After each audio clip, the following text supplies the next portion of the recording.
Bienvenue sur Life AQ avec Lisa, votre présentatrice. J'espère que vous allez très bien.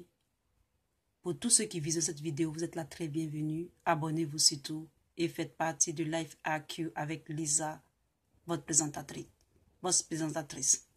Façon que je vais vous laver, vous les hommes ivoiriens, cet après-midi.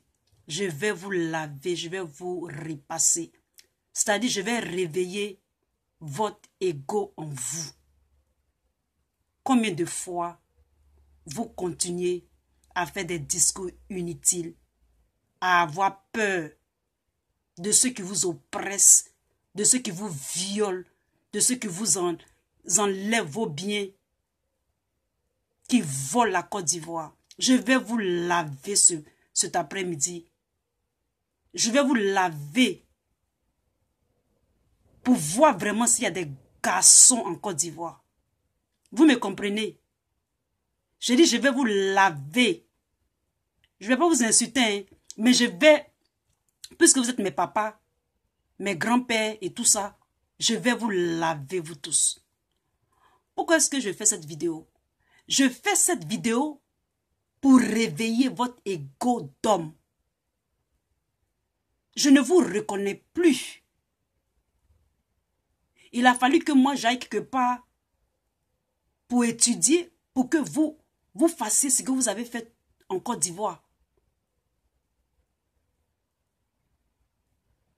Hein? Je ne reconnais plus la Côte d'Ivoire. Je fais cette vidéo parce que quand je mets tout ensemble, moi, mais je ne comprends pas ce qui se passe, comme si on vous a dit.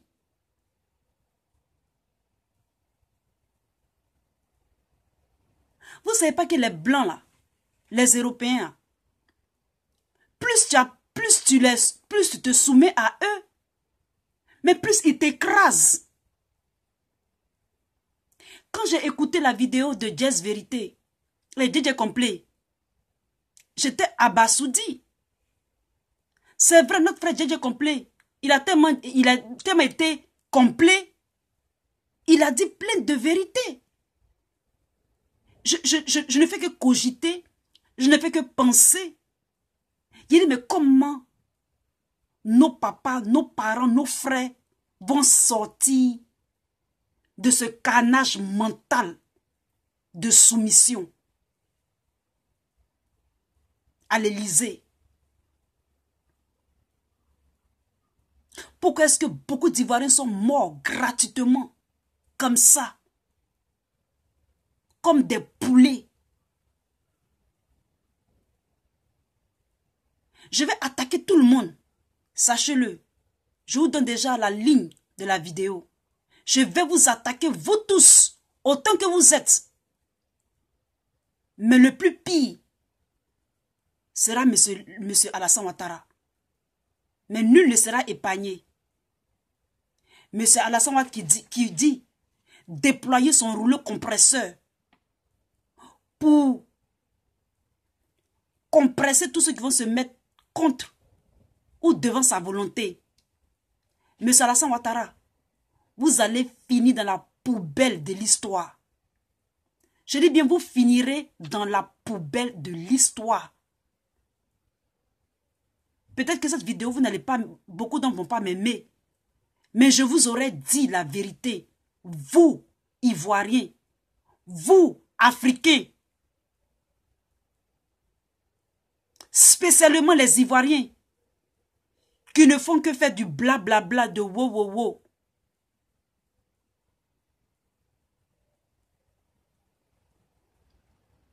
Attachez vos ceintures. C'est parti. Alors, cette vidéo, je la fais par rapport à une vidéo de JJ Complet à propos de monsieur Laurent Gbagbo. Vraiment, JJ Complet était trop droit. Mais moi, je ne l'ai pas jugé. Mais ça m'a fait réfléchir. Ça m'a vraiment fait réfléchir. Et dans cette vidéo, j'ai commencé par Monsieur Alassane Ouattara. Monsieur Alassane Ouattara, drame drastique, Dracula, drame, dramatique, dans la dramaturge ou le dramaturge ivoirien. Monsieur Alassane Ouattara, avec l'élection de ce nouveau président de l'Assemblée nationale, qui était supposé être un bulletin unique, nous avons un frère qui a expliqué ça. Mais c'est incroyable. Au pays des aveugles, les bonnes sont rois. Et ceux qui le suivent comme des bonnes, vous serez rois. Je dis bien, vous serez rois. Comment est-ce que des députés qui vont voter, on leur dit, c'était à bulletin unique, dans le secret. Ils n'ont qu'à venir vous rassurer qu'ils ont vraiment voté celui que vous voulez. Votre gouvernement est fébrile. Je dis bien, votre gouvernement est fébrile. Vous retournez, roucasquez la Constitution à votre guise. Vous êtes un Manitou assis sur un trône. Vous serez dans les oubliettes de l'histoire. Ceux qui disent et ceux qui continuent de supporter M. Alassane Ouattara, il faut savoir que M. Alassane Ouattara ne va pas faire toujours ce qu'il veut. Parce que d'après un cyberactiviste, lisez les différents rapports en passant par l'Assemblée parlementaire francophone dont Soro a activé un ordre pour que M. Alassane Ouattara puisse libérer M. Lobogno qui était un député. Il est allé contre la Constitution. Une Constitution, on ne la change pas. Je dis bien une Constitution, on ne la change pas, Ivoirien. Monsieur Soro ne devait même pas démissionner. Pourquoi est-ce que les gilets jaunes continuent de faire leur rassemblement? Ça fait presque 4 mois depuis novembre. Qu'est-ce qu'il demande à M. Macron? De démissionner. Vous avez vu Macron démissionner? Une fois que la constitution d'un pays est touchée, est frôlée, est caressée, sachez que le pays est dans une décadence en ce qui concerne la juridiction, la législation. On ne touche pas une constitution. Une constitution, elle est sacrée et secrète. Vous comprenez? Elle est sacrée, une constitution. Regardez les rapports de l'Union européenne de 2018, celle de juin. Ensuite, celle de l'Union interparlementaire, dénonçant les dérives de votre mentor. Lisez les rapports d'Amnesty International sur les droits de l'homme. Les syndicats, les rapports des syndicats de la magistrature de la Côte d'Ivoire, les violations, les harcèlements, les intimidations des tribunaux du gouvernement de la Côte d'Ivoire. Lisez les rapports des barreaux.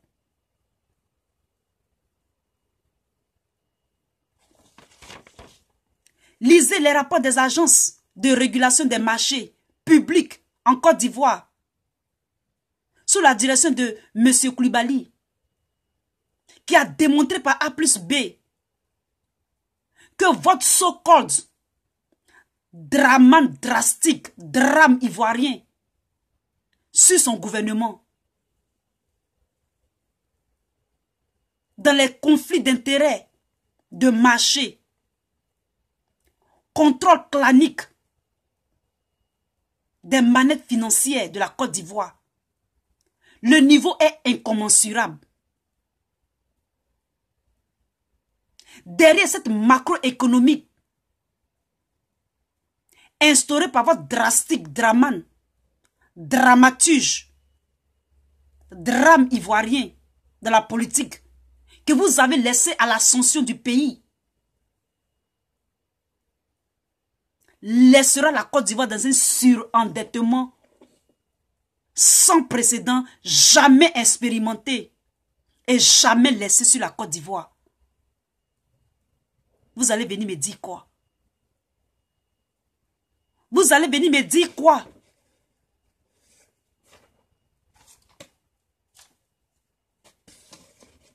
Et lorsque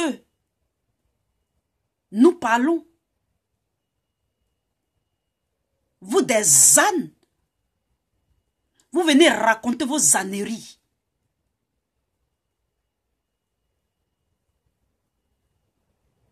Vous êtes le seul pays où vous laissez les autres venir se servir dans votre pays gratuitement. Je dis bien gratuitement. Vous pensez que dans les pays européens, c'est comme ça que ça se passe. Dans les pays comme les autres pays occidentaux, c'est comme ça que ça se passe. Regardez un peu Maduro. Regardez Maduro au Venezuela. Je vais vous expliquer un peu ce qui se passe avec lui.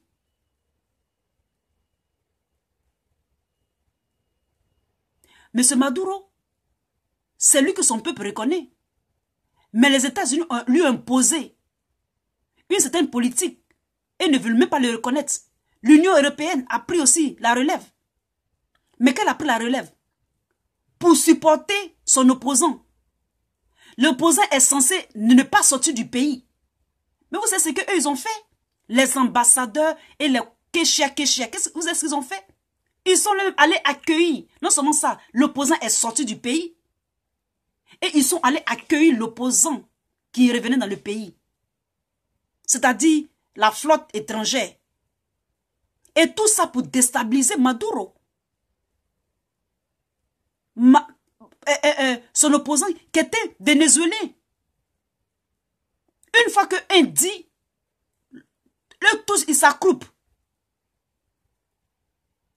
Eux tous ils s'attroupent.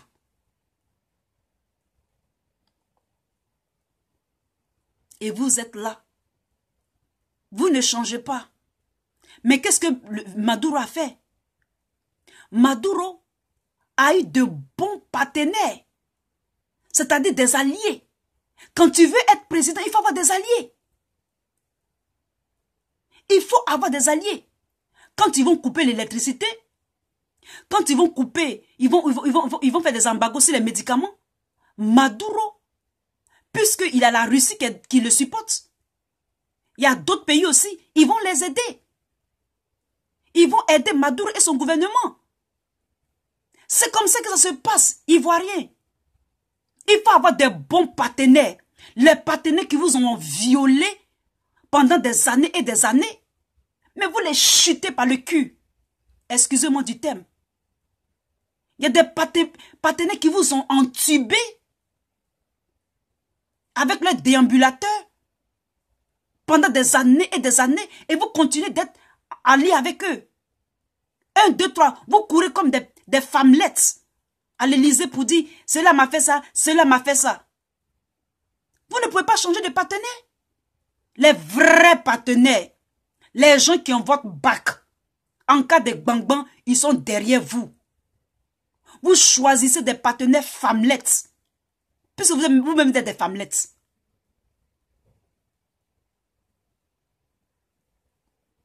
Tu le sais, le Bognon est emprisonné, Soros s'en va dire à chose qu'on appelle ça même. Son petit frère Macron. Plus vous vous soumettez à eux, plus ils vous entubent. Pas devant, pas derrière. Partout. Moi, je vous dis la vérité. Vous comprenez? Je vous dis la vérité.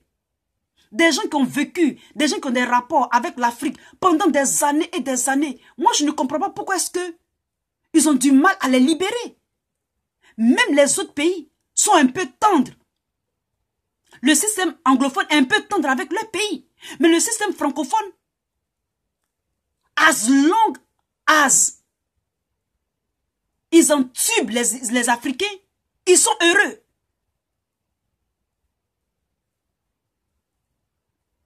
Les gilets jaunes. Pourquoi est-ce que Macron ne veut pas démissionner? Mais c'est à cause de la Constitution. Et toi, Soro, tu vas démissionner.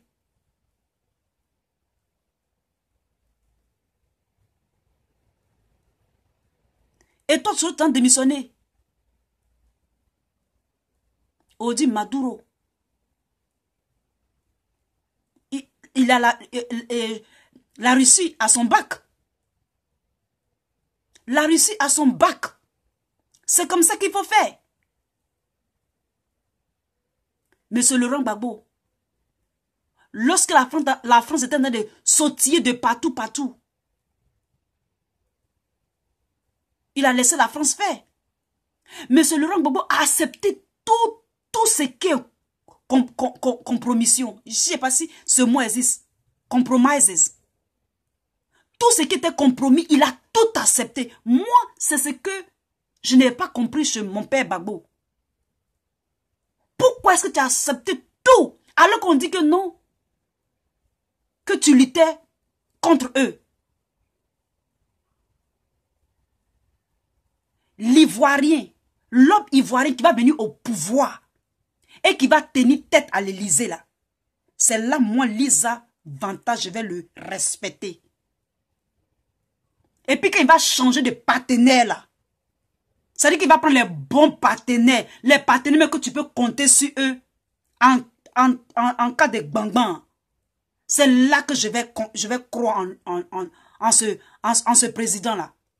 Mais tant que vous allez lécher les bottes, moi je ne vais jamais croire en ce président-là. Jamais.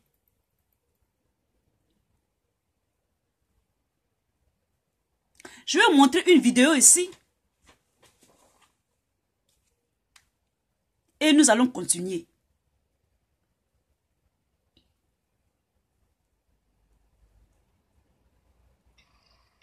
Ses motivations réelles.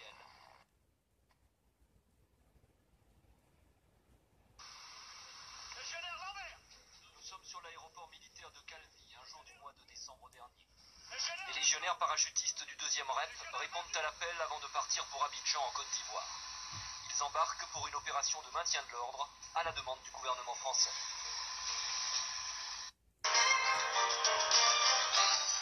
Légionnaire qui Abidjan.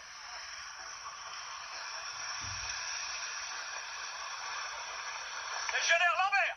Nous sommes sur l'aéroport militaire de Calvi, un jour du mois de décembre dernier. Les légionnaires parachutistes du 2e REP répondent à l'appel avant de partir pour Abidjan en Côte d'Ivoire. Ils embarquent pour une opération de maintien de l'ordre à la demande du gouvernement français. Évidemment qu'on a une petite appréhension. Mais comme moi, je pense que tout le monde d'abord est sûr de soi, sûr de ce qu'il sait faire. Et ensuite, se rapproche aux structures existantes. Leur mission, constituer une force d'interposition entre les forces loyalistes du président Laurent Gbagbo et les rebelles.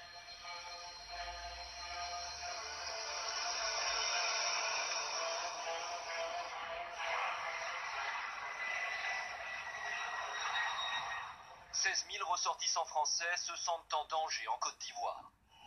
Il faut le cas échéant assurer leur sécurité, car depuis quelques jours, la situation est tendue. Les Français n'ont plus la côte, ils sont accusés par les populations de faire le jeu de la sécession.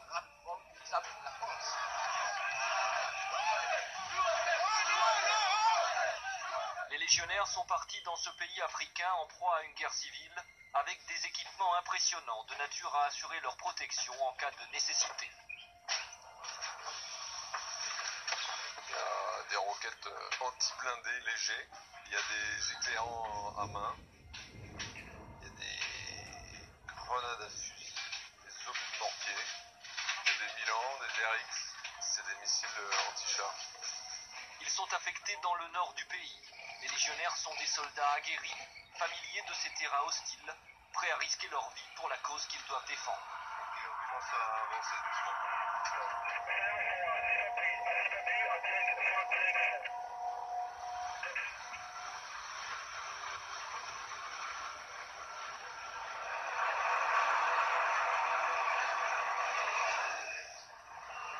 On a un petit peu envie d'aller voir là où ça chauffe, quoi.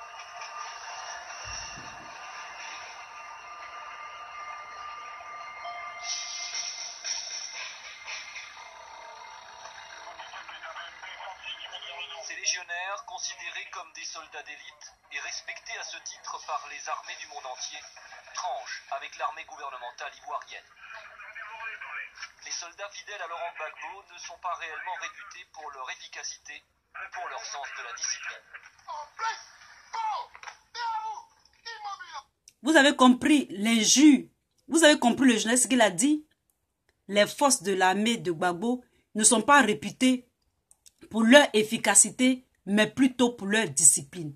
On continue.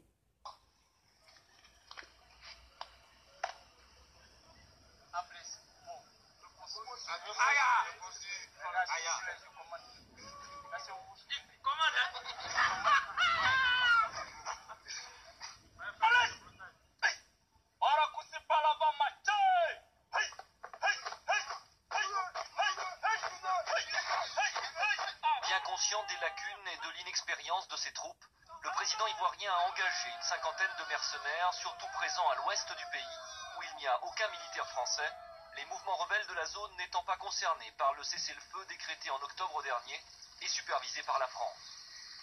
Dans ce document exceptionnel, vous allez voir pour la première fois des mercenaires à l'œuvre en Côte d'Ivoire. Cet hélicoptère russe qui a décollé de l'aéroport de Daloa est piloté par des Bulgares. À son bord, 2 tonnes d'armes et de munitions destinées aux forces armées nationales de Côte d'Ivoire, l'armée fidèle au président Gbagbo.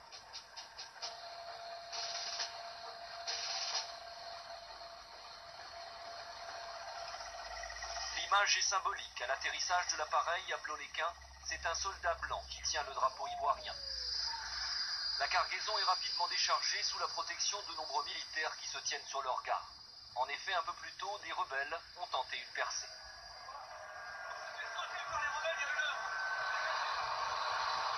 Le chaudron de Bloléquin, comme on l'appelle à l'état-major, est tenu par 300 militaires ivoiriens, encadrés et commandés par une vingtaine de mercenaires de plusieurs nationalités. Des Français, des Slaves, des Anglo-Saxons et même des Argentins.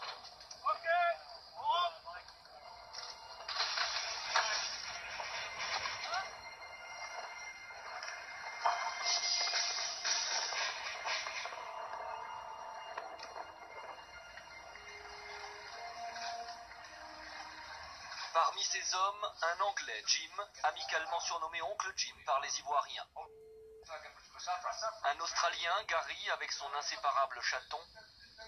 Et Gilles, un Français, ici à droite de l'écran.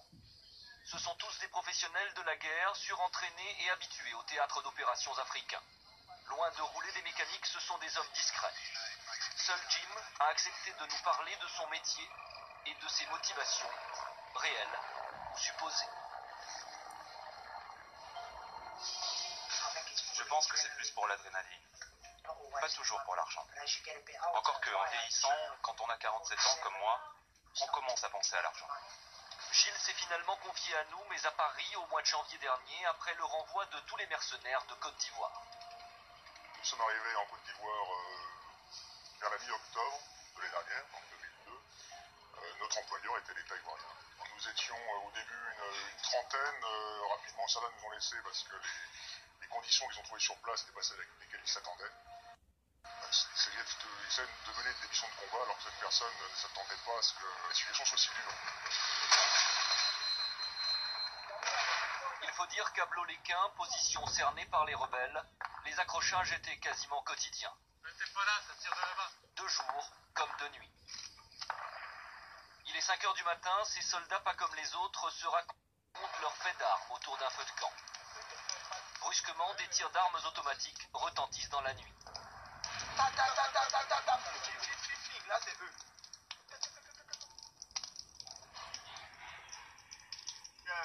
Donc vous comprenez, vous voyez votre médiocrité. Est-ce que vous avez votre médiocrité?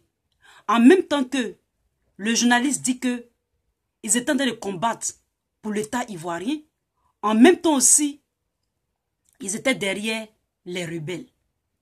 Comment est-ce que vous pouvez comprendre ça?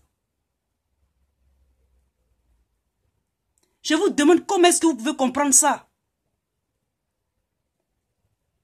Ils se moquent même de vous.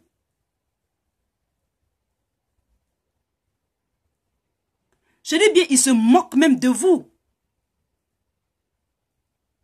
Je vais vous faire écouter une petite vidéo et puis on continue.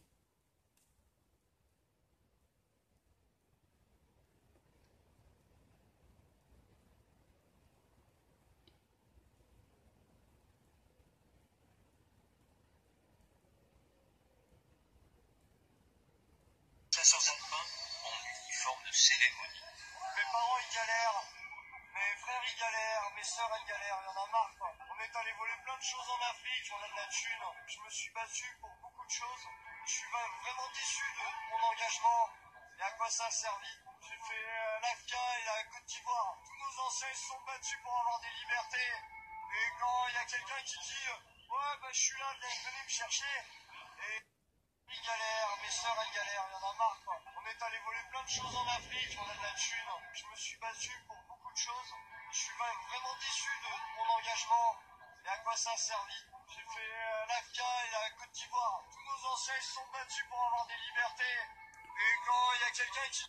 Vous comprenez? Cette vidéo, je l'ai faite. Il n'y a eu que 100 vues. Cette vidéo. Donc celle-là, partagez-la. Celle que je fais actuellement là, partagez-la. Partagez-la pour que vous preniez conscience que quand ils viennent en Afrique en troupe comme ça, les soi-disant 500 soldats, c'est pour voler. C'est pour voler. Actuellement, les gilets jaunes sont en France ici. Ils ne travaillent pas. Où ils vont, comment on va faire pour les payer? On paye 400 milliards de francs CFA pour la dette française. Est-ce que vous savez ça? Et chaque année, on leur donne 50 milliards. Toute l'Afrique donne 50 milliards pour payer la dette européenne. Je vous ai fait une vidéo sur ça.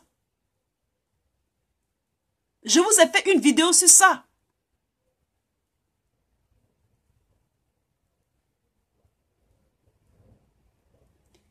Quand d'autres vont voir cette vidéo, ils vont dire non que Lisa, moi je veux entraîner la guerre ou bien je veux entraîner, chose qu'on appelle ça même, je veux entraîner le trouble.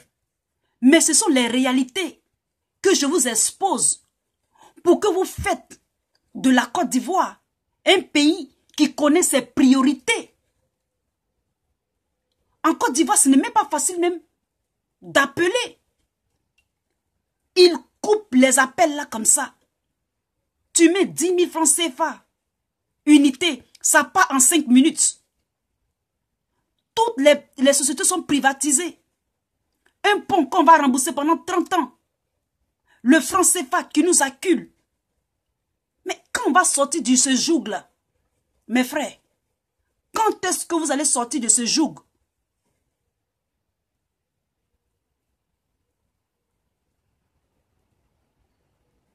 Je vous fais une anecdote. Quand j'étais étudiante,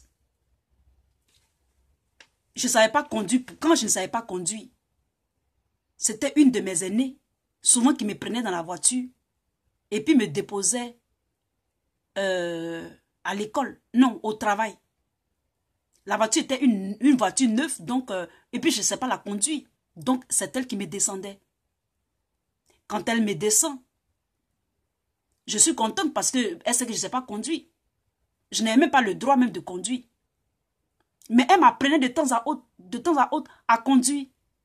Et il s'est avéré qu'un jour, elle avait son pied, elle dit qu'elle veut que son pied soit droit. Donc elle allait faire une opération de pied. Et on lui a mis un plâtre. Maintenant, on était deux seulement. Elle est partie à l'école, moi aussi j'ai parti à l'école, mais qui va me conduire? Qui va me conduire maintenant qu'elle a le plâtre sur le pied, un gros plâtre? Et moi, je devais aller travailler quand même. Je crois que j'avais le permis. C'était facile pour moi d'avoir le permis, mais je savais pas, j'avais peur de prendre la route. Je devais prendre l'autoroute. Et c'est comme ça que comment j'allais faire pour conduire? Ma soeur est malade.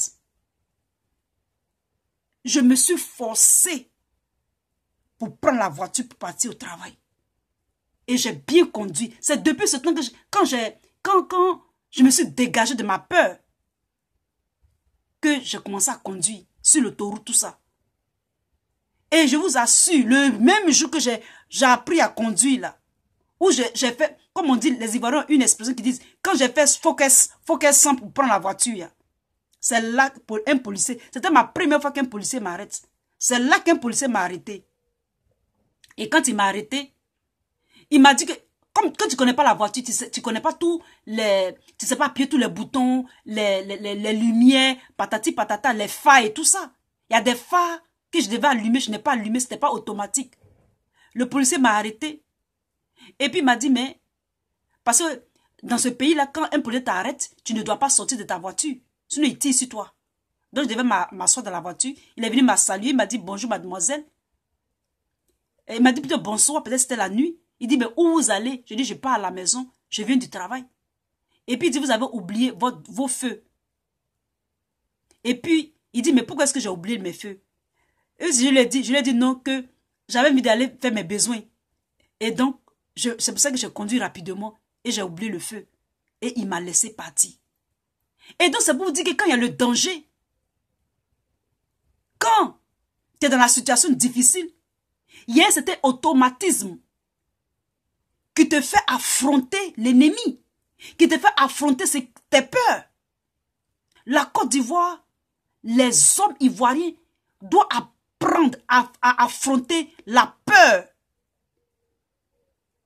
Ce blocage-là, c'est-à-dire ce blocage étranger.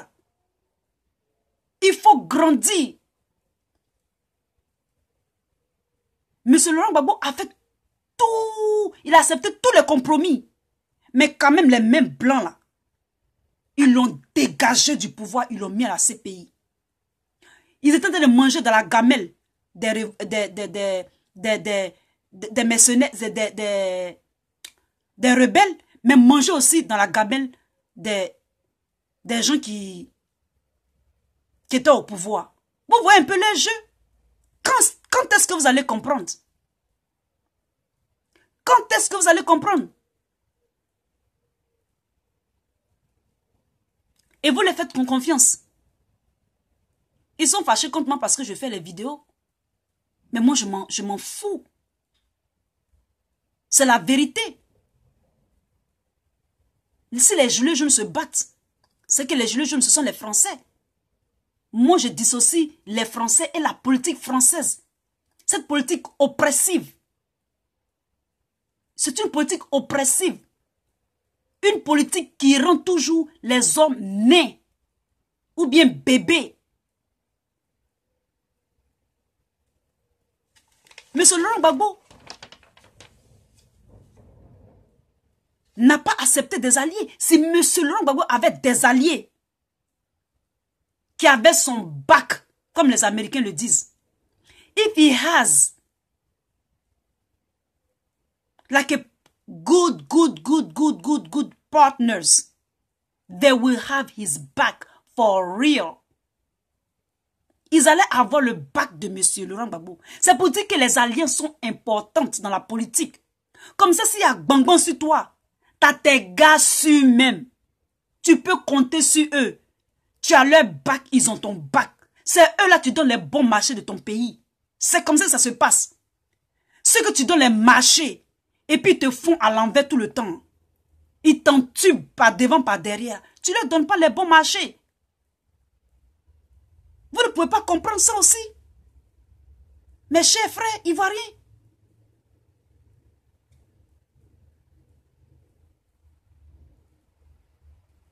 Les alliés sont importants.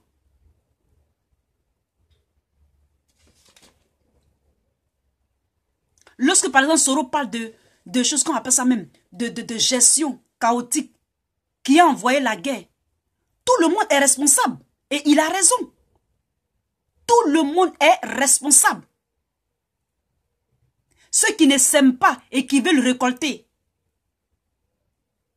Et qu'on a besoin d'un nouveau type d'Ivoirien.